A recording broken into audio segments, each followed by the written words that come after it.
Bolalarimiz 6 yoshgacha har taraflama psixikasidagi hayot tarzini o'rganib bo'lar ekanda, biz kattalarni unga bo'lgan munosabatini, har bir emotsiya, tajriba haqida tushunchaga ega bo'lib bo'lar ekan 6 yoshgacha. Keyin etapma-etap 4 ta davrdan o'tadi bolalarda. 5 yoshgacha 4-davr bo'ladi.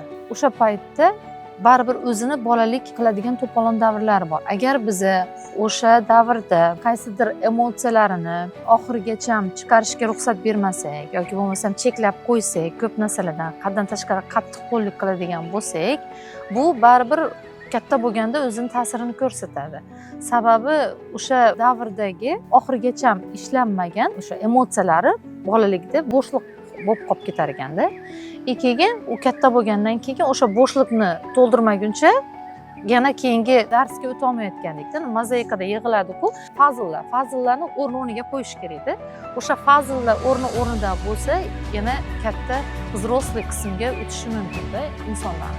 O'shaning uchun katta insonlar ba'zida o'zini boladek tutishi, bu o'sha bolaligida, o'sha bolalik davridagi etapidan o'ta olmagan bo'lishi mumkin.